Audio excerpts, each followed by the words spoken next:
All systems go. Clear for liftoff.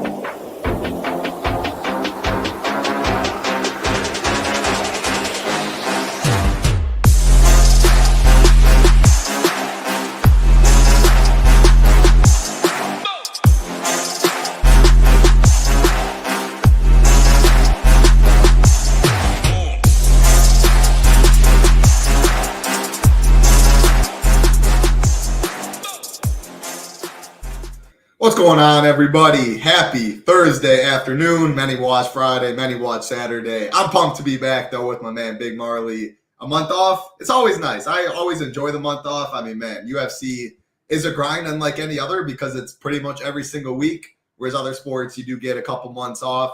I'm not complaining, though. Fights on the screen on Saturdays always make them a little better. Man, this week, NFL 2, 6 games. This can be a heck of a weekend, a lot of money to be made. I'm going to jump right before I even throw it to you. With so many sports going on, golf is already back. The best deal we do have, again, all the sports going. NBA, MLB will be here before you know it. PGA in full force, no better team out there. MMA is back in full action. NFL still going on. If you want our best deal, $100 off our annual package, Shiptimizer is included in that deal if you want it. Also, if you don't want Shiptimizer, also can use this promo code. It is built in. Weekly, monthly, 6-month packages also out there. We are sharing the stone. We have the stone for all sports up here. As you can see, this is filled out. Ownership projections, what they do weigh in at, the color coding. You also get my slate plan, Big Marley's fight rankings, tier rankings, core report, etc. for MMA. Super pumped to have it back. 14 fights, huge for DFS. Next week, I'm definitely already looking forward to it. I will be there. Even if I wasn't, it's one of the best cards, I think, of the year. Can't really paint a better one, but man, 14 fights to kick it back. Apex, 4 Eastern. I think it's a great DFS card. What are you doing, Big Marley? How you seeing it? Yeah, man. After a long break, we get to come back to a WMMA fight as a main event. Couldn't ask for anything better. So hopefully it'll be good DFS-wise. 14 fights is pretty solid. I was doing ownership earlier, and I didn't put anyone above 45%. That's the first time in a long time I feel like it's been like that. So I think it's a pretty good card. I mean, it's not like the best fan card, but if we can win some money, I love it.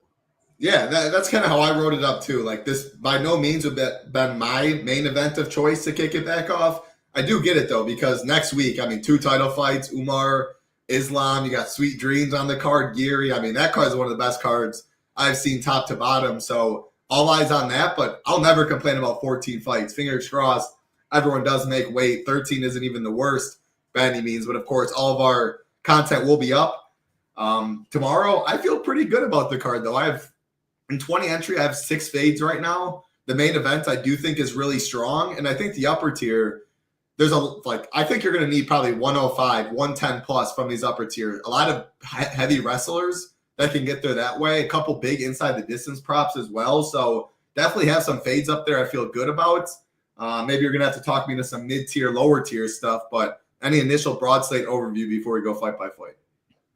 No, I think I could probably find at least 6 fades that I'll do on this card as well. Maybe even more, especially with 20 or less. I think I could find more than that. With 150, I feel like I can get close to 6, to be honest with you, on this card. I don't know if I'm going to do 150. I don't even think I'll have time. I mean, with NFL as well. I don't know. We'll see. I'm just going to wing it on Saturday. I'm looking forward to it. Just a full day of winning money, hopefully. But, I want to be heavy on the main event. I got a couple other 5 stars on there as well. But really, it's just going to be like a lot of mixing in lineups. And then like my 5th and 6th spot are what's going to make my lineup contrarian type of thing. Yeah, no, I'm totally with you there. With 14 fights, like, you can definitely eat chalk. There's more combinations. I don't think you have to get too crazy. About to jump in, but what's going on, Joel? No NBA today. NBA will start on Thursday. So we have Monday, Tuesday, Wednesday, Friday. Not next week, but the week after. We're going to add in Thursdays as well. NFL still the main focus this week. Next week, still a lot of NFL going on. Our team is pretty small in the NBA, but after that, we will be going NBA. Little Neck, what's going on? Sean Sullivan, go collect in here as well. Appreciate everyone. All we ask, like button, subscribe button, helps us out a ton. And again, if you want to join us at the Nation, SHIPITNation.com. Join the Nation, and then you can pick which package you would like. I say we jump right into it. Oh, the one thing I wanted to add as well. So I do put these odds, as you can see, to win the inside the distance props. I put that on Monday this week. Usually it's Tuesday. And then I read off the current ones right now so you can see where the line movement goes. Like this first fight of the night, Nurul Aliyev, big favorite, was minus 450. Now he's minus 700, second biggest on the card, taking on Joe Solecki, who's plus 500. This fight's plus 215 to finish. Aliyev plus 350 inside the distance. Solecki plus 500. Pretty easy for me. Like no chance I'm playing Joe Solecki. Maybe even at 150, he'd probably be one of my fades. I will say he's plus 500 to win. His inside the distance prop is also plus 500 on Bet Online. So that is pretty interesting. If he wins, they expect to finish. And him by sub plus 550. Really, really clear. If Joe Solecki wins, it probably is by sub. Are you chasing any Joe Solecki? I shouldn't say chasing. He'll be very low on, but are you going to play any in 20 and below? And then talk about Aliyev, pretty expensive at 9,500. I doubt I get to him in 20 and below. If I did, it would be because I built a lineup and then I had 6,700 left for my last spot. And Aliyev wasn't already in there, then I'd be okay with it, I guess. But yeah, the only way I really see Solecki winning this fight is an early guillotine while he's fresh, when Aliyev's going for a takedown. But if he's not getting a guillotine, I just don't really see how he wins the fight. Maybe it's a slow-paced striking match, but that's going to suck for everybody. Hopefully that's not the case.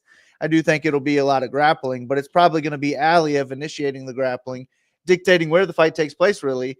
And once he gets a takedown, Solecki's just kind of accept it and hunt for submissions rather than get up and then allow Aliyev to get more and more takedowns. So that's going to take away from the Aliyev side. And at 9,500, I just don't think I'm going to get to a lot of them because he's just not as active on the ground as I would want him to be. He's not throwing all those little baby punches like I would really like him to be when he's in that dominant position. So I probably won't get to a whole lot of Aliyev either. This is a fight that I'd be fine with my 150s in either side.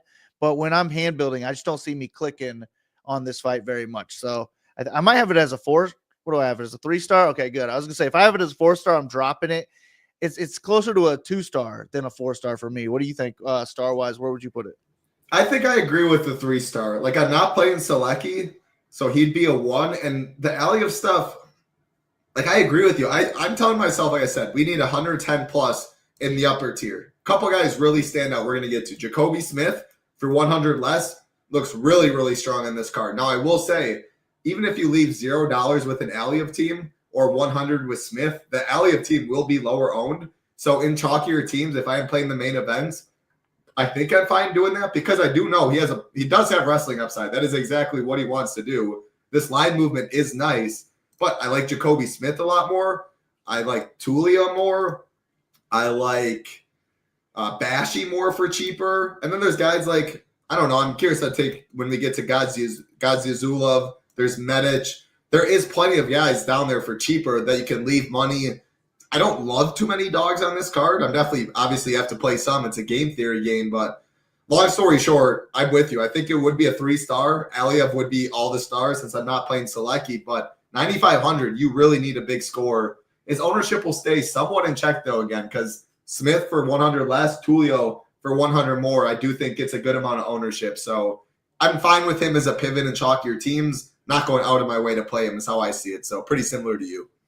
Takedown, Brian, Joanne, what's going on? Appreciate all three of you, all the support, always in here. Much love. Let's keep it rolling. Next fight on the card.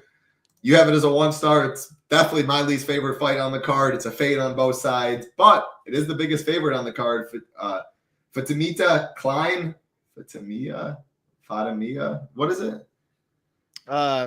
Fatima. Fatima. That sounds better. We'll go with Fatima Klein. Yeah, Fatima for sure. Fatima Klein minus 925 taking on Victoria Dudikova plus 625. This fight is one of the most likely to go the distance on the card, plus 180 to finish. Klein's inside the distance prop has come down just a little bit. Open plus 200, now plus 195. Dudikova plus 900 on the other side.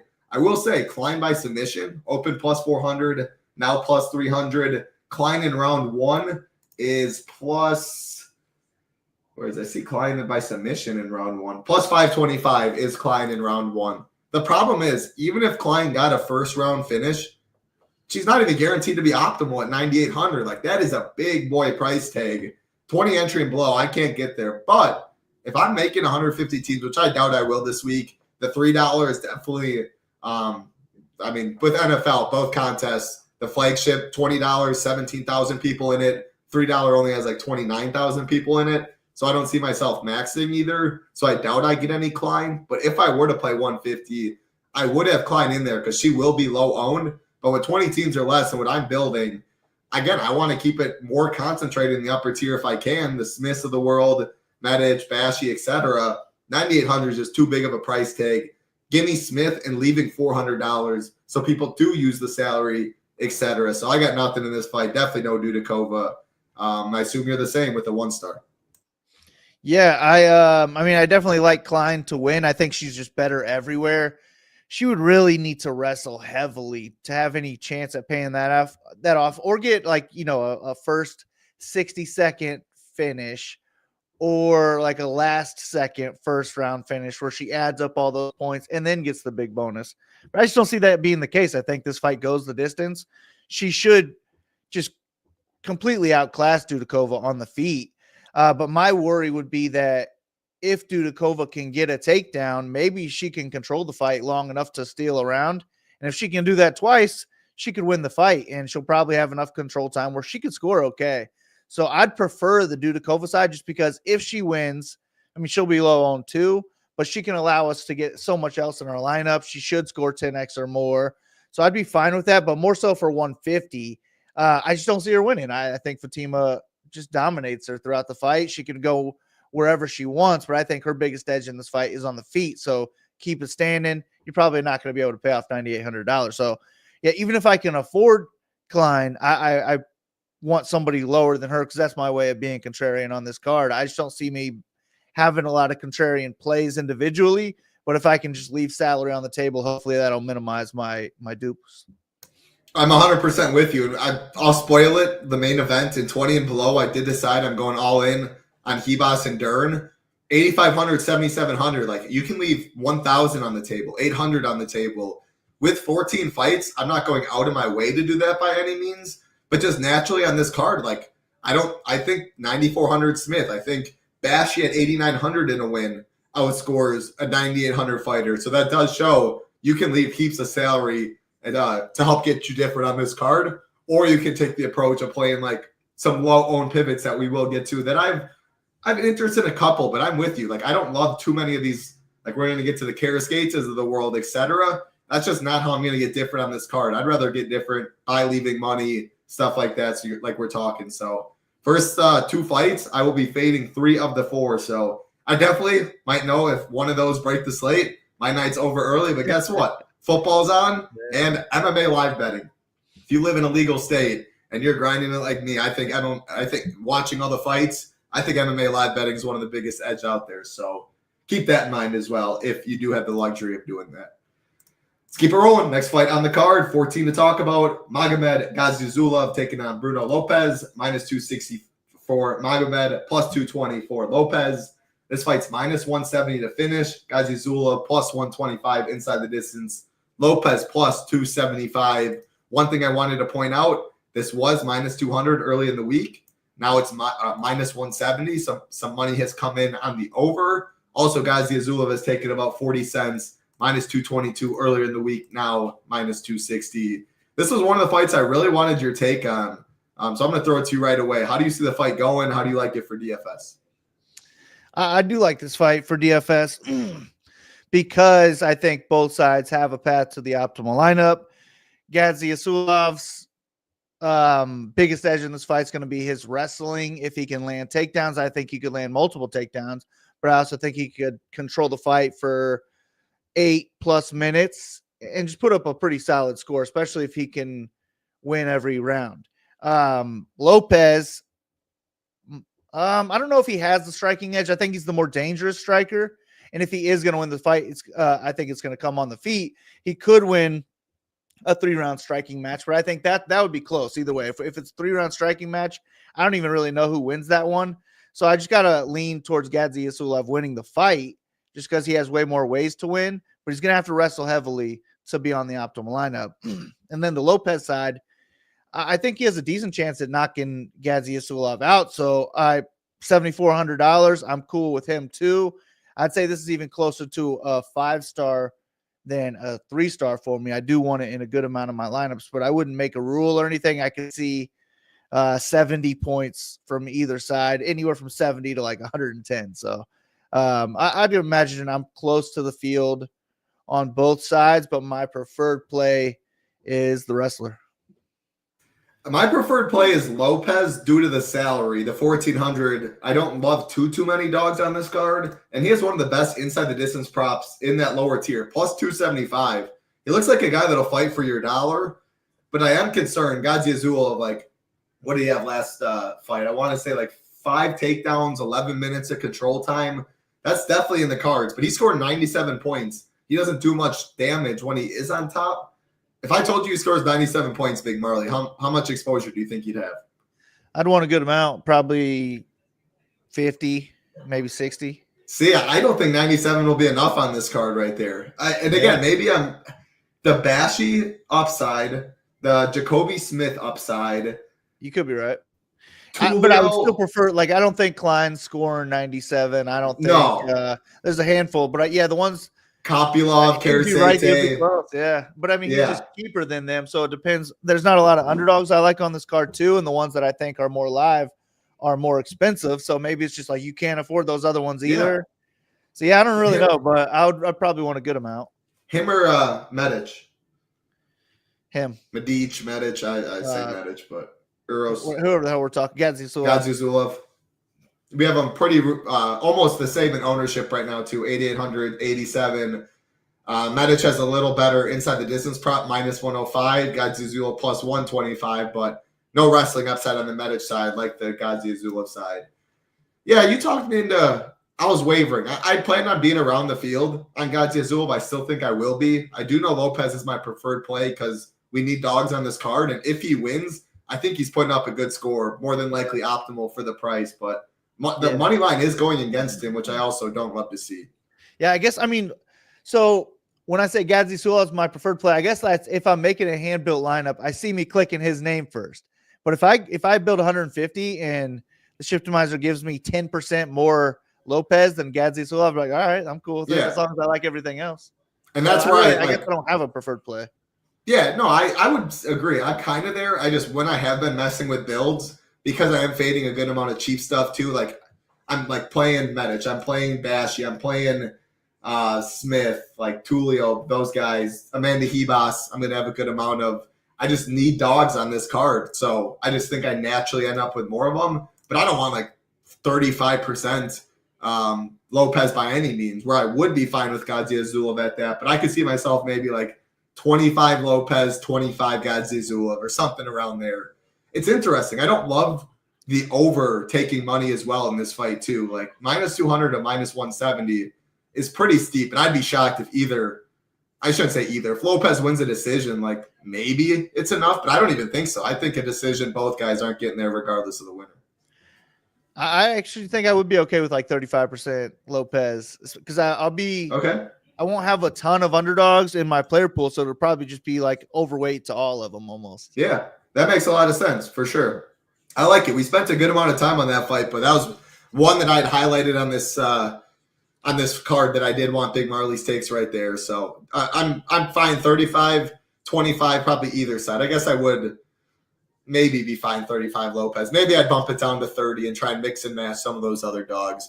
I do really love this comment. Shout out to you, Sam Pierce. Appreciate the words. Finally caught you guys live. Want to say thank you for the content, winning money because of you. Hey, got to give yourself credit too. You are clicking the buttons at the end of the day, but we do try and help the game theory wise. When you win, how much do you win? I'm glad you're finding this content helpful. So shout out to you, Sam Pierce. We appreciate that comments a lot. Let's keep it rolling. Next fight on the card, Ernesta Karasete taking on Nicole Cagliari. Minus 260 Karasete, plus 220 Cagliari, plus 175 for this fight to finish. Karasete plus 300, Cagliari plus 425. Very easy for me. We're talking upside in the 9Ks. I don't think the striker in Karasete has that 100 plus, 110 plus upside. Of course, anybody does at the end of the day, but I just don't think 1 out of 10 times or something like that. She's plus 700 in round 1, just a striker, no wrestling upside. So she's the easy fade for me. And naturally, if I'm fading her, I should have maybe some interest on the other side, but I actually do. I will say, this stands out right away. 6 inches in height. Karis Gates is big for the division, 9 inches in reach. What I do like about Cagliari, though, she's a wrestler grappler.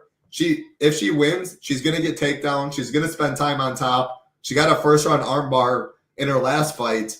I don't love many dogs. You have this as a 1-star, so maybe you are fading it fully. But I will be playing some Cagliari in the lower tier. Again, if she wins, I think she's getting multiple takedowns. Maybe 6-7 minutes on top. Sign me up for that any single day. And as always, women's MMA fights always seem to play out closer than what the odds give. So, yeah, I'm going to play some Cagliari. I am not going to play any Karis Gates. Are you going to play any of this fight?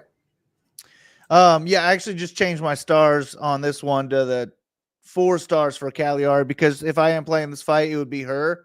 But yeah, I just don't see me getting to any Karakady. Even if I have 150, I would just rather X her out and make my player pool smaller and let that 150 come from those players instead. So underdog or pass. But I just think the issue is that I don't think Cagliari is a good enough wrestler. She's going to have to wrestle to win this fight. I don't think she has any chance on the feet. She looks really sloppy on the feet. I think she gets picked apart. And I mean, if she can't get takedowns and she's just so sloppy, maybe Karakady could get a TKO that way and be on the optimal lineup. So it's not like I mean, maybe I should put like 5% or so just for the hell of it. But I'm also not going to max like the $20. If I max, it's going to be like the $3. So I'd rather just X her out for that reason. But I would play her a little bit for the TKO upside if I was trying to play seriously with 150. And then Cagliari, but if she is going to win the fight, it's going to come through wrestling, probably 3+ takedowns, and she's going to score 10x or more, in my opinion. I just don't think she's good enough to do that. This fight's going to stay on the feet more than not, and Karakady should win. I agree with you. I think Karakady wins the decision. I wouldn't be shocked at a finish, but plus 300 is not good relative to a lot of those others in the 9K range. And if the others have like a worse finishing odds, like Bashy, like he has all the wrestling upside in the world. There's just no takedown upside in this. Again, I want 110 plus. I'm telling myself in the upper tier, I'd be shocked. If I were to play any, she's plus 700 in round 1. What is that? I've started to do that more. I like how like you plug it in. Let's see, 12%, which would be overweight. What do we have Karis Gates at? We have her exactly 12%. I wouldn't even be surprised if it's like 7%. So we do have that overweight, but I mean, I'd sign up for a first round finish any day at that ownership. It's still not guaranteed to be enough, but yeah, I'm not playing Karis Gates. I'm not playing 150 this week. I'll probably play like 20 or something in the $20. That's how I make the slate plan. I'll have more action in NFL. The contests are absolutely huge, but I think I can get different in enough ways not to play Karis Gates. But I will play some of the other girl, Cagliari. Nothing for me else in that one. We will keep it moving. Again, appreciate everyone watching. Like button, subscribe button. Does help us out a ton. This one, real simple for me. Jacoby Smith taking on Preston Parsons. We have Jacoby Smith minus 565, Parsons plus 415, minus 200 for this fight to finish. Jacoby Smith minus 140 inside the distance. Preston Parsons plus 525. Couple things that stand out right away. First of all, the pricing, 7,800, 9,400. You guys probably like, what in the world is DraftKings doing? Jacoby Smith is taking this fight on short notice. Parsons was plus 155 dog, I believe it was earlier in the week against, I'm blanking on the name. Do you have it in front of you? No, I didn't even know that. I got to it after that. So I can't remember who it was. I think it was plus 155, and then other dude drops out. Jacoby Smith steps in on short notice, making his UFC debut. So the line opened right there at minus 350. Actually, I want to say it even was smaller. Yeah, minus 210. Immediately dropped to the minus 340 range, and then now is minus 565. So a short notice guy making his UFC debut, one of the biggest favorites on the card, expected to finish at minus 140. Parsons has fought some UFC caliber. He's fought in the UFC, 3.53 takedowns. Like, he's not a bum by any means. that shows how highly people think of Jacoby Smith. And watching him, man, the 7 takedowns on Contender Series, nasty ground and pound, heavy hands. I mean, I think he's the best play on the slate. Like, if ownership didn't matter, that's part of the reason I'm telling myself I need 110 plus, because I think Jacoby Smith is putting up a big boy score. So I'm not getting to Parsons. If I played 150, I would definitely play some Parsons because you get a lot of leverage. If he wins, it was similar to Selecki. He's plus 415 inside the distance, plus 525 he's plus 415 money line, plus 525 inside the distance, and plus 550 by sub. If he wins, they think it's just like Selecki. It's by submission. 45% or whatever, Smith lineups are dead. Parsons by sub. 7,800, though, is what really kept me back. Like, it's not 7K. He's not 6,800. He's 7,800 because they thought he was a plus 155 underdog. So I'm not getting Parsons. I'm not playing enough teams. Smith is the best play on the slate, in my opinion. That's crazy. I didn't even notice his price tag. But that just makes it easier for me to fade him. I don't want any Parsons, actually. I do think Parsons, like, in most other matchups, would be a pretty solid play as an underdog because if he wins, he's a pretty high-paced wrestler, grinder, grappler type of guy where he should put up a solid score if he gets his hand raised. But Smith looks solid, man. Smith looks really good. He's got some big power in his hands. I think he dominates this fight on the feet. I don't think Parsons is going to like the shots that Smith is throwing at him. And then I was like, all right, well, Parsons' chance is to wrestle. And then I watched the Contender Series fight. And I'm like, oh my God, this guy's he's a better wrestler than Parsons. Yeah. Parsons is not going to be able to wrestle him. And then I heard that he actually does have a really good wrestling background. It wasn't just that one fight. So it's like, yeah, I'm all in on Smith, basically. I want him in more than 60% of my lineups, maybe 80% of my lineups. Like, he's my favorite play on the card. I think he gets a first round knockout. I don't think Parsons has anything for him. I think the UFC saw him go 1 for 9 in takedowns in his last fight, and they're like, let's feed him to that Contender Series stud. So give me Smith first round knockout, 110, 115 points. To answer this question, you donkey. What am I doing? There we go. Yeah. To answer this question, Jacoby Smith would be my favorite captain. I don't play the captain mode. I do know, like, salary has to do with it. So otherwise it would be Ribas or Dern if, like, it makes others fit. Gun to my head, who scores the most DraftKings points this week? It is Jacoby Smith.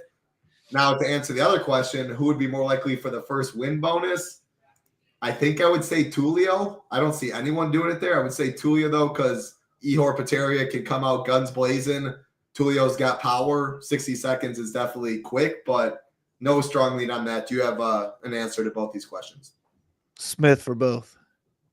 You said Smith to both? Yeah. Yeah, I like it. Let's keep it going. Next fight on the card. One I do not have much interest.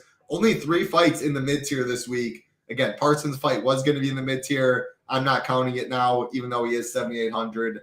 1 of 3 fights. It's this one. It's the main and the co-main, and this by far is my least favorite in the mid-tier. Thiago Moises taking on Trey Ogden. Minus 180, Thiago Moises. Plus 155 is Ogden. Plus 195 for this fight to finish. Moises plus 285 inside the distance. Ogden plus 550. You can see both guys, definitely some experience. 35 years old for Ogden, 29 for Moises. My preferred play is Thiago Moises because mainly the upside, like the inside the distance prop, plus 285 versus plus 550. But what are both guys known for? Grappling. What could happen when both guys are known for the same thing? It very well can negate itself. If we get a striking match in this one, it is going to be boring. Like the Trey Ogden, Zell Hubert type stuff. I mean, Moises has good leg kicks. Ogden has a fine jab. Like, I think this fight's going to be boring. I hope maybe I should circle back. Because I won't have much in DFS, I probably don't hope it's a grappling match. It would be a lot of fun to watch these two scramble. I would actually score maybe in DFS, but yeah, I don't want it to really score. I don't like this fight. Moises if I had to pick, but I think it mainly stays on the feet because I think their grappling and stuff can negate each other. But I guess if someone were to dominate from top, I probably think it's Ogden. But again, Moises is more dangerous, and that's what the inside the distance prop shows. Like, plus 285 versus plus 550 is a wide margin. Long story short, though, I don't like this fight much. What about you? Yeah, I don't really care for it too much. I'm fine with either side because of their grappling upside. Ogden's coming off his best 3 performances. He looks like he's in the prime of his career, but I mean, this isn't who the hell's he been fighting? Hollabaugh and freaking Nicholas Mata on the ground. This is one of Thiago Moises' easiest matchups he's had in the UFC, and he's had like 10 plus UFC fights. So I have to side with Moises just to be the better grappler. My issue with these guys is that they don't wrestle as much as I would like, but Ogden has been lately. I just don't think it's going to work as easy in this fight, and you're not going to be able to lay on Moises. You might be in trouble on the ground against Moises. So give me Moises to win. I just don't know how he wants to win. I don't know what his game plan is. And yeah, you're right. If this is a striking match, it's neither one of them's hitting 10x. So that's kind of what I'm hoping for, because I will be underweight to the field. But with 150, I'm fine sprinkling in both guys.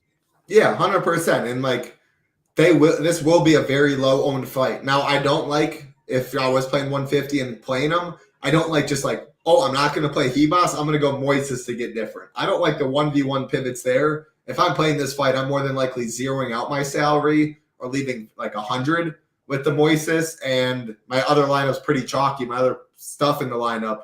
And then like that is how I get different. But I don't want much of this fight. Again, I won't be playing 150. So I'm keeping them in my pool. I'm capping them at both probably like 13%. And I'd be fine if I had 0 as well when it is all said and done. I am hoping for a striking match. But the reason to keep them both in, both good grapplers, if one were to be a lot better, which we don't expect that, but if one were to be, and they spend 11 minutes on top or do get a sub, etc., there is upside that way. Obviously, DraftKings better fight or scoring favors fighters that can get it to the mat with the top control, reversals, all that, etc. Whereas FanDuel more so waits on the early finishes, first round, second round does not help wrestlers very much. Let's keep it rolling. Next fight on the card, one of the biggest favorites, Marco Tulio taking on Ihor Peteria, one of the most likely to finish on the card. I do believe the most likely it is, but you see it open minus 600, and now it's minus 450 to finish. Tulio minus 315 inside the distance, the best on the slate. Ihor Peteria plus 650. I see you got it a 5-star and everything on the Tulio side. So does that mean you are not playing any Ihor? So Ihor, Dudakova, Selecki are all really the same to me. If they win, I think they all could break the slate. I just don't think they're very likely to win. So I don't really want much of them. I would be fine with any of them if I loved the rest of my lineup. That's it. That's the only way I get to them with a hand build. With the Shiptimizer, I'd probably set a max at 7%, something like that, and hope I get 5 or under. But yeah, all 3 of them I'd be fine with. I think if Ihor wins this fight, it's probably an early knockout. And if it goes past the first round, I think Tulio starts to take over. I also think Tulio is more likely to win in the first round, so he's definitely my preferred play. I like Tulio a lot. I don't love $9,600 because I'd prefer to pay $200 less for Smith, but I'm definitely cool getting overweight to Tulio if I can. I just feel like for me to get overweight to Tulio, I might have to get a couple Dudakova lineups and a couple Selecki lineups. So I don't know. We'll see. I haven't made lineups yet, but I mean, ideally, I don't get to Ihor and I'm overweight to Tulio. I just don't know how much I can fit with the underdogs that I really want to play. I'm with you. Because I'm not playing Dudakova or Selecki, I'm going to play some Ihor, maybe. I'm going to cap him at 13%, which would be overweight, and I'd be fine if I got 0. You do get some leverage off of Tulio. We got him about 35% now. He has by far the best inside the distance prop on the slate, over minus 300, the best round 1 prop on the slate at plus 150. I don't see wrestling upside too much, though. What about you? How much wrestling upside do you see for him? Yeah, I'm not sure. The way I see the fight going down is he knocks him out in the first round, so none. But I think he could, if he wanted to, he could play in 4+ takedowns. So I don't know. Yeah, The thing is, I just love Jacoby Smith so much more. And like the Bashys of the world, like if Bashy wins, I'm really curious on your take there when we get to that fight. But I mean, he's just going to want to wrestle for days. Like there's cheaper fighters that even if Tulio did get a first round knockout and gets you 107, that's not guaranteed to be enough at 9,600. Now I would definitely take it. I'm going to play some Tulio, but I think because of how much Jacoby Smith I like, I'm not sure I'm going to be able to get overweight. And Ihor, again, because I'm not playing Dudakova Selecki, I'm going to play some, but I like Alhassan more. I like Cagliari more, Chris Curtis more, C-Rod more, Lopez more, Soriano more, Bunez more. I just went up the list on pricing. Again, he is a significant amount less than some of those guys, but I just don't think he really wins at the end of the day. So I don't know how many lineups I want to plug in a guy that I think gets you 8 to 12 points. So yeah, it's a fight that I thought I'd have more interest in going into it, especially being minus 450 to finish. But again, I can see past where first round Tulio knockout still doesn't get there, and Ihor plus 400 dog. But I'm going to have some of both, I imagine. Any final thoughts on that one before we get to the next? No, that one, because of him, mostly Smith, and then the main event, those are my favorite targets. That's why they're all 5 stars. But for the 2 fights, it's more because of the one side. Whereas, you have 3, just 5 stars. Oh shit, I do like Well, I'm cool with both sides of that metish. We'll get to that soon. But yeah. Yep. What's up, Wins a Lot? Let's have a week indeed. Hope everything's going well with you. It was nice meeting you in Arizona. You've had I think a couple nice screenshots, I believe, in the NBA chat. So good luck to you, Wins a Lot. Appreciate your support. Let's keep it going. Next fight on the card. I expect this one to be pretty fun. DFS-wise, though, interesting. Minus 175, Jose Johnson. Plus 150, Felipe Bunez. Minus 110 for this fight to finish. Johnson plus 175 inside the distance. Bunez plus 360. I'm going to throw it to you to start to break it down. All I have to say is how in the world can you weigh 125 pounds and be 6 feet tall? Obviously, the dude cuts hella weight, but man, that is insane, that flyweight to be 6 feet tall. What's even almost as crazy, you have that 5-inch height advantage, but the reach is still only 2 inches. Take this one away, though. I see you only have it as a 3-star. Yeah, this one I kind of am all right with either side of it. I think Johnson does win because both of them, I guess, are primarily strikers, but I like Johnson to have the striking edge. I like him to be more dangerous. What is it? Bunez. He's coming off of a TKO loss too, so that's not great. Johnson's big issue is that he has no takedown defense.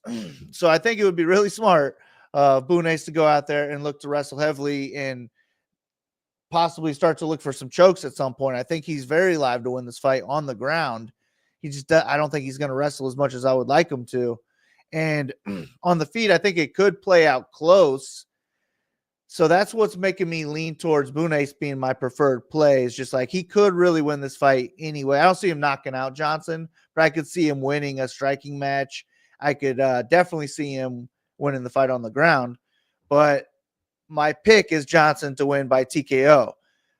However, for DFS, it's like TKO or bust, like early TKO or bust probably for Johnson. So I don't love him for that reason. And on a card that I'm searching for underdogs, I just have a feeling I'm going to end up overweight to Bunez, just yelling at him to wrestle. And I doubt he does, but we'll see. I'm picking Johnson to win, but I'm kind of hoping that I'm wrong because I see me being overweight to the underdog here.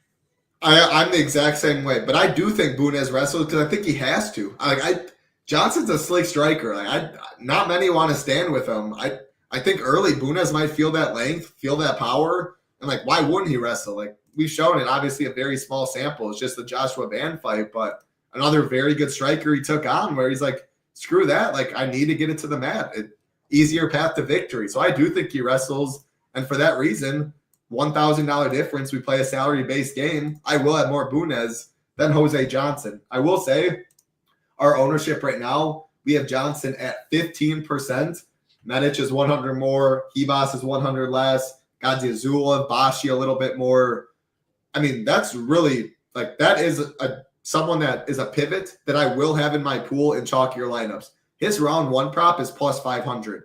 That's 16.7% probability, which we have over his projected ownership. And I do think that ownership is right. Like, people want Ribas, people want Bashy. Minus 175 for the price isn't great. So Johnson is one of those guys in the top tier.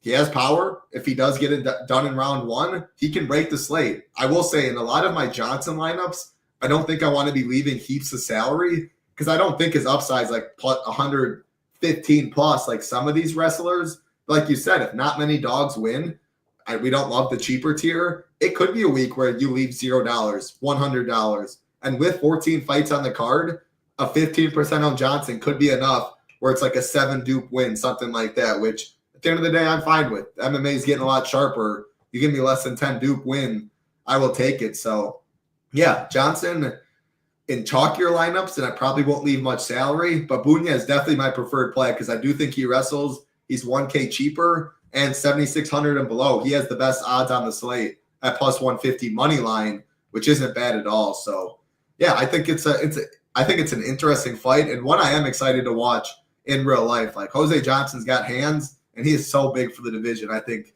it'll be a pretty interesting stylistic clash. Keep it going. I know you're pretty excited for this one, and I'm excited for your take. Uros Medic taking on Punahele Soriano, minus 220 Medic, plus 185 Soriano, minus 200 for this fight to finish. Medic 105, minus 105 inside the distance. Soriano plus 335. I'm going to throw it to you with a question, and it's not anything about the fight. Is it Medic or Medic? And then from there, take it away. I'm breaking down this fight. I don't know what it is, but I call him Medic. Right. So that's what I'm going to go with. Cool. Yeah, I think it's a great DFS fight, just both sides of it. And that's why it's a 5-star. I forgot because it's not a one side that I like. It's just I'm cool on either side of this one. But I put Puna as my preferred play because I just think he has more ways to win. Either one of these guys could get a first-round knockout, score 100+ that way. I think that Medic is the better overall striker. I think he's got more tools in his striking toolbox. He's a little more talented overall on the feet. But Soriano could still win a striking match, in my opinion. Not only with a knockout, but I think he could win over the course of 3 rounds too. But I also just loved Soriano's last performance, especially with that wrestling. And I think he could do that here too. So if he pulls off the wrestling, even in a decision, I just have a hard time seeing him score under 10x here. And it's probably closer to 100 than it is under 10x. So I'm going to be overweight to Soriano for sure. And then Medic, I want a lot of him too. It's just that I got who we've talked about him, Smith, Zulov you like. Bashy, we got Ribas. There's so many other big favorites that I like where it's probably going to put me a little bit underweight on the Medic side, but I'd still be fine with as much as I can get of him because I think we're going to get a big score on either side. I could definitely see Medic being more likely to get that first round knockout, but I'm hoping Soriano comes in here with a wrestling game plan. Yeah, I think if I had to pick Medic a little more than Gadzia Zulov, I like Ribas more, but I'm going to be playing, like, I'd be fine being 50-50 Dern Ribas. I don't know where I very well might have like 35 Medic. I already know Soriano's one of my favorite dogs on the card. We do have him as the most popular below Dern, but a lot of them is eating into each other's ownership. So all of them below, besides Dern, we have under 25% on a 14-fight card. Like, I'm not worried about playing 30% Soriano if he's 25%. Since if he wins, there's plenty of ways to get different. He has the wrestling upside. But, yeah, minus 105 for Medic inside the distance. I think he's the better striker. His punches come at different angles. He definitely hits hard. The longer fighter. Soriano just more plots forward, head on the center line. I think Medic knocks him out. But Soriano with that $1,200 savings, I think maybe would be my preferred play. Regardless, though, I can see myself being overweight on both guys in this fight and just being overweight to the fight in general. Not really too much more to add. It is minus 200 now. We're at open minus 250, so I don't love to see that. But I do like seeing 5.51 significant strikes per minute Medic, 4.89 Soriano, and man, Baeza, I mean, just cheeks. He was one guy I was high on that absolutely did nothing in the UFC. He had no chin. His offense, I thought, was good. His offensive striking, but yeah, he showed he could not stuff a takedown to save his life. So hopefully that gives Sorano confidence to try and go wrestle, because that's what we want in this fight. I do think Medic has a striking advantage. Anything else you want to add? I saw you laughing about Baeza before we get to the next one. Like, God. What a pathetic performance in that last fight. Like, it was a really good performance from Sorano, but it was just such a pathetic performance from Baeza. So, yeah, I mean, hopefully we never see him again, to be honest. I highly doubt we will see him ever again. To be honest, I might want him to now just to lock the other guy. Man, very, very disappointing. All right, let's keep it rolling. One of my favorite fights on the card. I'm very curious to hear your take. -270, Austin Bashy, +230, Christian Rodriguez, +170 for this fight to finish. Bashy +300 inside the distance. Rodriguez +400. A couple things that stand out. So Austin Bashy making his UFC debut, 23 years old, 13-0. And I got to say, Hoop, shout out to Hoop, always in the MMA streets. I mean, man, one of the best MMA DFS players out there. He told me about this Austin Bashy kid at my wedding back in August. He was fighting that week on Contender Series. I never heard of him. There's a billion UFC fighters out there. But he's from Detroit, Michigan, this guy is. So Hoop's seen him a little bit on the regional scene. I think he watched him at the casino. He watches a couple fights. And he's like, this dude is wrestling for days, cardio for days, just everything you would love for a DFS. And man, looking at it, he opened +167 in this fight. C-Rod is a really good UFC, maybe not really good. C-Rod is definitely a very competent, solid fighter. Ended the Raul Rosas Jr. hype train, dominated Cameron Simon. The Jonathan Pierce UFC debut, short notice, up a weight class. He held his own in that one. He had a tight choke in the third round. Can he derail this Austin Bashy hype train? -270 debut against C-Rod. Talk to me, and then talk about DFS-wise too. It's an interesting one. I mean, yeah, I don't know. I'm not willing to pay the price on Bashy because C-Rod is really good. He's good everywhere. But yeah, I'm picking Bashy to win. I think Bashy's pretty good too. I think Bashy's wrestling solid. I think he can keep it up for 3 rounds. And Rodriguez. So on the Aliev Selecki fight, I was saying how Selecki will get taken down and he'll just start hunting for submissions. He'll stay on his back, where Rodriguez is going to be trying to get back up. And that's going to allow Bashy to get more and more and more takedowns. So he has a really high ceiling if he does come in here with the wrestle heavy game plan. He could score 130 plus points, I think. It's just that it's a tough matchup, man. If it was not anybody else, but like any other type of debut matchup that they give to these guys, that he'd be somebody I want to be super. He'd be like -700 at this point, like -270 over C-Rod. It's crazy. Like they're done like the Habib and stuff back in the day, like somehow getting -350s. Like they're overpricing these guys at this point. They don't want money to be taken on these guys like that. I mean, it got to -300 a couple days ago too. Some money bought back on the C-Rod side, but this line is giving a lot of credit for this 23-year-old, and he has the perfect style though. Like the Dalgarian fight against C-Rod, another hype train, he ended. The thing is, Dalgarian in that fight, Dalgarian came in finishing pretty much everyone in the first round. Bashy has gone to decisions. He's shown he can do it for 3 rounds. So I'm with you. I'm picking Bashy. That's part of the reason I'm telling myself I want 110 plus from the upper tier, is because if he wins, I mean, I don't see how it's not 100 plus. Like, he's not striking with C-Rod. If he does, he's not winning. C-Rod's going to try and get up like the Smiths of the world. Now, talk about C-Rod a little for DFS, though. DFS-wise, like, I mean, I'm fine with C-Rod DFS-wise. I don't think he scores great. I think Bashy not being on the optimal could be just that C-Rod steals around, and then Bashy can't get there with the other 2. But, I mean, C-Rod's been taken down 21 times in the octagon. There's a reason they're giving Bashy this matchup, I think. And I like to side with the UFC. So I really don't like C-Rod that much for DFS. I would rather just, like, take a value shot on a bet probably, or maybe a live bet, see how it's playing out, because I feel like C-Rod's more likely to come late in the fight. But, yes, I like Bashy here. It's just the same thing on the Medic side. There's so many favorites that I like. You just got to throw Bashy in there with them all, where I like Smith more. I plan on having more Smith, but if I got 50% Bashy, I'm cool with that. 100%. If I had 75% Bashy, I'm cool with it. Like, Yeah. because if he wins, I think the ceiling's so high. And I'm playing less teams. Like, I'm fine taking more stands. Again, I have 6 fades right now. If I had 8 at the end of the day in 20 entry, I'd be fine. There's 14 fights. Like, I want to make my path more narrow. 3 of my fades are above 9K, so I can load up more on the Bashies of the world, the Smiths of the world. Plug in a lineup, plug Klein in at 9,800, drop Klein down to Bashy, leave $900. I like Bashy more straight up than I like Klein for the upside. So there's just a lot of ways you can go with Bashy lineups. Last thing I'll mention, I have a little more interest in C-Rod and DFS than you. First of all, just the leverage. I think Bashy will be one of the highest owned fighters on the card. If C-Rod wins, not only does a little less than half of the field die with Bashy, you get that leverage. But also, I think Bashy will be shooting for a lot of takedowns, which means if C-Rod wins, does he have a lot of reversals? Does he end up on top himself? Does he knock out Bashy?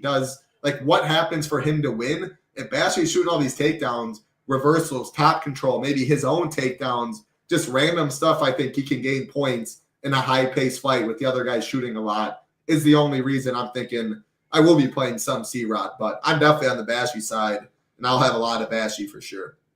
Spent a lot of time on that one, but I think it's one of the most interesting fights on the card in terms of real life and DFS.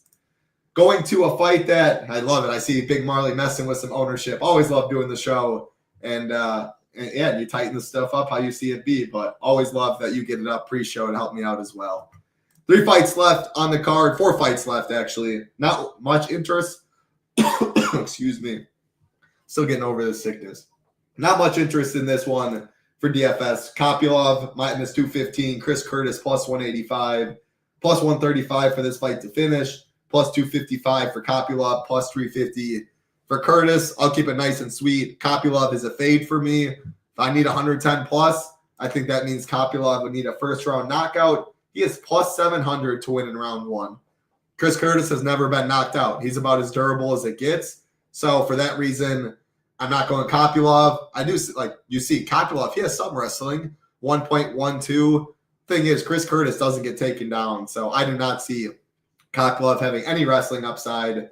Curtis is more of just very few dogs win. Curtis gets you 76, and he's on the winner because of pricing that way. I don't like his upside compared to some of these dogs, but he's a live dog. He's plus 185. It's really all I got. Curtis is fine for money line value. Upside, I don't love this fight. How do you see it? You're on mute. Yeah, I don't care for this fight. I think it's going to be a striking match. I'd be surprised if either one of these guys landed one takedown, to be honest with you. Kopylov's just the better overall striker at range. He's going to need to keep it at range, though, because it's going to be his kicks versus Curtis's punches. But I think if Curtis can make this more of just a brawl, just push the pace, get on the inside, and double or triple him up on volume, and I think he can win this fight. And if anyone is going to wrestle in this fight, I think it would actually be Curtis. So Curtis is my preferred play. I probably will fade Kopylov as well. With 150, I'd keep him in there. And if I got 0, I'd be fine with it. But I'll keep him in my pool with 150. I'll X him out with 20 or less. And then Curtis is an underdog. I'm picking to win. So that'll probably naturally put me overweight. But I have it as a 2-star for a reason. I really don't like Curtis either. Even if he wins, I could see him scoring less than 10x here. So it's just he's cheap. I'm picking him to win. But I'm not going to have him projected for that much. Yeah, you see it the same as me. Like a live dog, but not much upside. If very few dogs win, he can get there. What did you win? An 8, 9 points from one of your dogs that one day on the optimal? Marty Man? True. So that's something bad, something that would 13. That's the reason though for Chris Curtis. Not that 13's enough by any means on this card, but that 72 is enough for 7,100. But don't love the upside compared to some of the other cheaper dogs. 3 fights left. This one, a pretty interesting one for DFS. One of the most likely to finish on the card. Cesar Almeida, minus 251. Abdul Razak Alhassan, plus 211. Minus 200 for this fight to finish. Almeida plus 105 inside the distance. Alhassan plus 290. Take this one away. What are you doing in DFS? Yeah, you can lump Alhassan in there with Selecki, Ihor, Dudakova. If Alhassan wins, it's going to be a first-round knockout. He's just going to take Almeida's head off. If this is a phone booth fight, Alhassan's the better striker in this matchup. But it's not. Almeida has a lot more room to work with, so he's just going to be so much better than Alhassan in the striking department. And I also think Alhassan, this is actually one matchup where he's got the wrestling / judo edge in this fight. But if he comes in and he wins the first round with wrestling, I think he slows down after that. Almeida wins the second and third either way is how I see it going down. But Almeida could also knock him out in the first round. So give me Almeida by knockout. I don't know what round it comes in. But it's a knockout or bust for Almeida because he's not going to be landing takedowns. He's not going to be super high volume. So, and if he loses the first round with Alhassan wrestling, then he's probably off the optimal lineup. So I'm not going to get a whole lot of Alhassan. I mean, not a whole lot of Almeida on DraftKings. I'm fine with what I can get, I guess. But there's just people like there's Bashy for cheaper. There's Smith for 100 more. Yeah, so I don't even know that I need to get to Almeida, but with 150, I definitely won't be Xing him out. And then Alhassan, maybe I like him more than the other three down there, but it's really just the same thing for all of them. It's like a first round win or lose for Alhassan, Selecki, and Ihor. I see it being the same for all three of them. And then Dudakova, she's just going to have to wrestle, keep top control for 2+ rounds. She doesn't really have that same upside, but she's the cheapest on the card. So it's like lump them all in there. Give me 10% or less. But I better love the rest of my lineup for that to be the case. Yeah, because I'm not playing the Seleckis, the Dudakovas of the world, I'm going to be overweight on Alhassan. He was plus 250 earlier this week. I said this said plus 235. Now he's plus 211. Some money's came back on him. Almeida's going to get some ownership, so you get a little leverage. But it's mainly he's just a grown-ass man. If he wins, I mean, it could be a knockout at any single time, and he completely breaks the slate with maybe some wrestling upside. The problem is, if this fight is at distance, Almeida is just going to pick him apart. The former kickboxer, way more technical. Alhassan's got to get on the inside, make it dirty, use his power there. But, I mean, we're talking, what, $2,400 price difference? Like, we play a salary-based game. I don't know how much Almeida I'm going to be able to get because Jacoby Smith's 100 more, who I like a lot. But Bashy, Medic, like, I would be fine dropping or building a team with Almeida, dropping him down to Medic and leaving 600 and just going about that. Like, both of the inside the distance props are pretty much the same. Medic is actually better, minus 105. Almeida's plus 105. Almeida in round one is plus 375. I don't love Almeida. The more I'm talking about, I don't love him too much. Like, I think I'm going to load up Bashy and the Smiths of the world. I have him overweight for right now. Alhassan's my preferred play, though. Like, Almeida's powerful. He's a great kickboxer. He can definitely break Alhassan. If he knocks him out, though, I'm guessing it's more in rounds 2 or 3, unless he just hits him with a nice, nasty body shot or something. They don't even get the knockdowns half the time for that. So give me Alhassan as my preferred play. Yeah, maybe, I don't hate that. I like it. 2 fights left. Interesting co-main event. I mean, 38 years old, Pons, 37 Carlson Harris in the co-main. Interesting choice, but first thing that stands out to me in this one, 8,200 Carlson Harris, the underdog, taking on AK Pons. That does mean the line did flip. Carlson Harris open minus 155, Pons plus 135. The line almost completely flipped. Now Pons is a minus 135 favorite. Carlson Harris a plus 115 dog. What I do like to see, though, this fight open minus 130 to finish, now minus 155. So I do like to see that. Both Pons and Harris's inside the distance prop has gone the right way. Pons open plus 215, now plus 190. Harris plus 225, now plus 200. I didn't mention only 3 fights in the mid-tier. That is the co-main, the main event, mid-tier 85 to 77 we have it. And then Moises Ogden, which I did not like at all. Man, I like this fight even a little more than I initially thought. Seeing minus 130 now to minus 155 is definitely appealing. You can leave money easier when you play them. This would make me for sure not lock the main event if I was playing like 75 plus teams. Because I'm playing 20 and less, I'm going to lock the main event, but you can definitely go this fight, main event fights, 4 other spots after that, leave a little salary, etc. So, yeah, talk to me in this. Minus 155. I like the line movement on the under. Yeah, I don't really. I'm not going to be heavy on this fight. I don't even know. I think I probably changed it to a 2-star already. But yeah, this is a fight I'm looking to avoid because I really don't want to play Ponzi because he's knockout or bust just to have any chance at a high score. He's, what is he now? 38 years old. Yeah, these last 8 fighters that step in the octagon are freaking all 31 plus years old. What do they do? Like, it was really interesting. When I was going through this too, I was like, what is the UFC really doing? They're all focused on UFC 311 next week, but yeah, thinking the same. This is just a fight I want to get rid of and hope that it's a boring decision. Ponzi, I do think, is the better striker, but Harris is the better grappler. I think Harris has more ways to hit 100 points, though. And now with the line moving this way, I think Ponzinibbio should be higher owned. So it's Harris or pass for me. I'm not going to get any Ponzinibbio probably.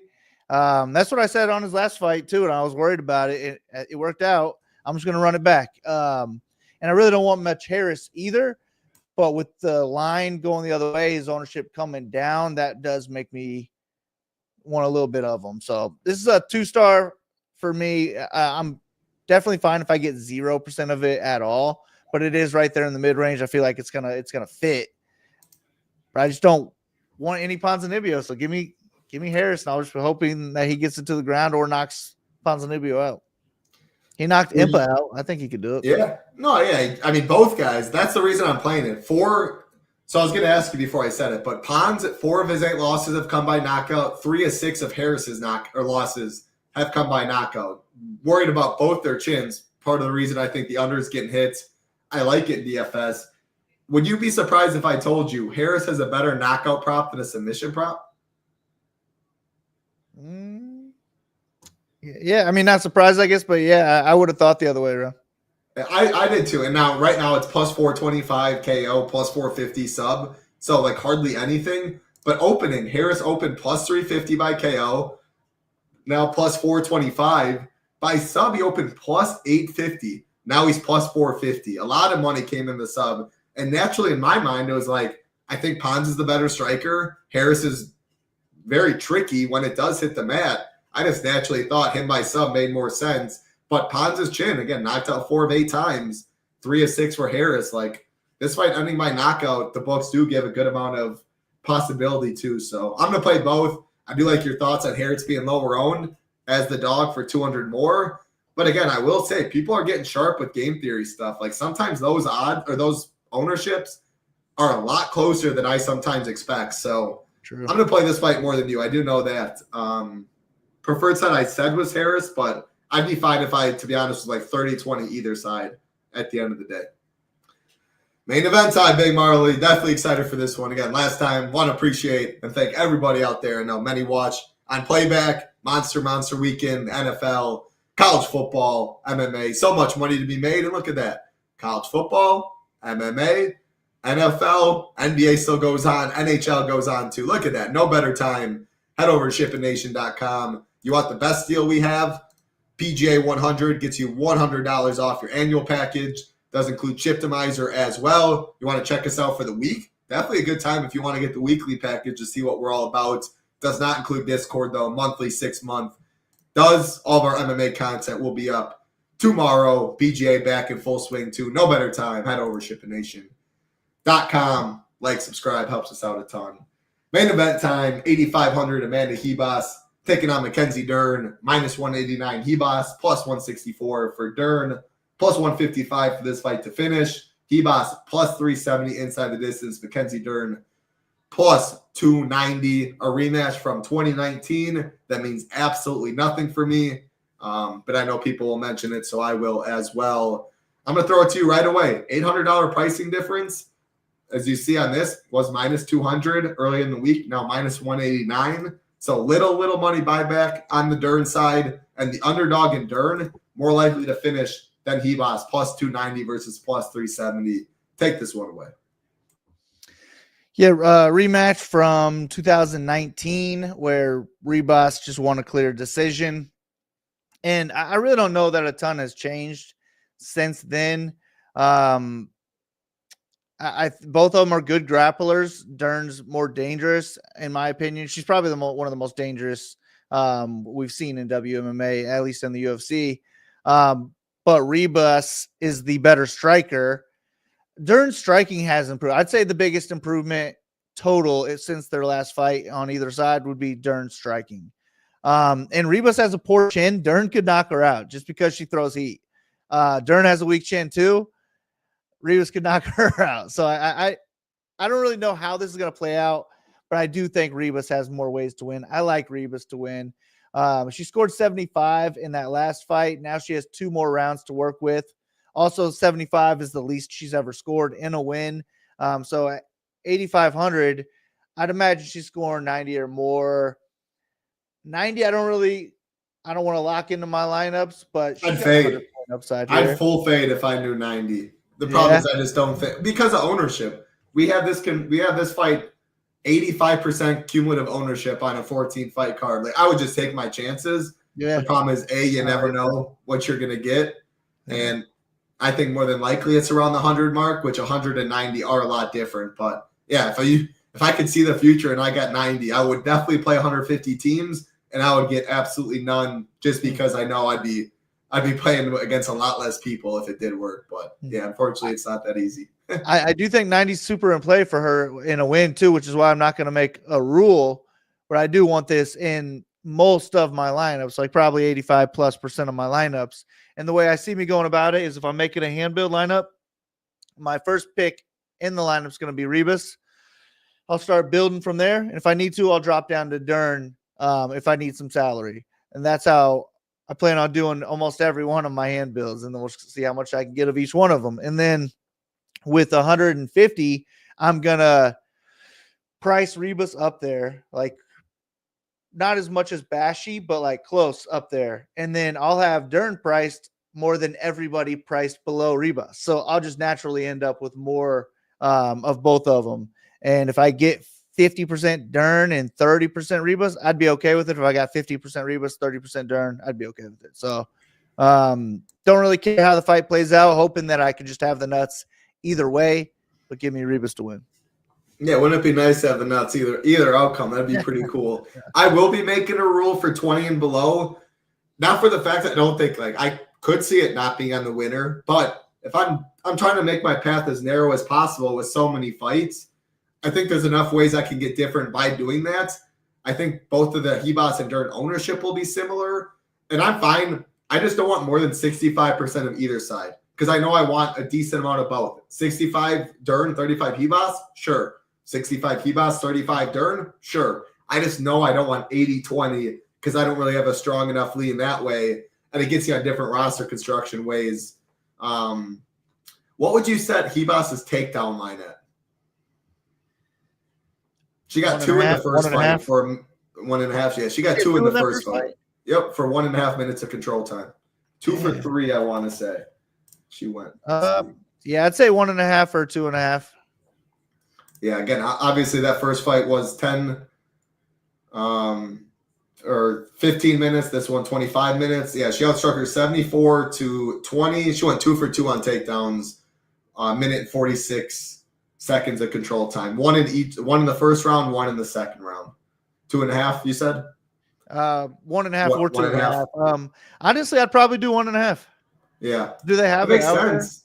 I don't know. I think usually when I do look, it's on underdog. 2.5. 2.5 it is? Yeah. It's pretty.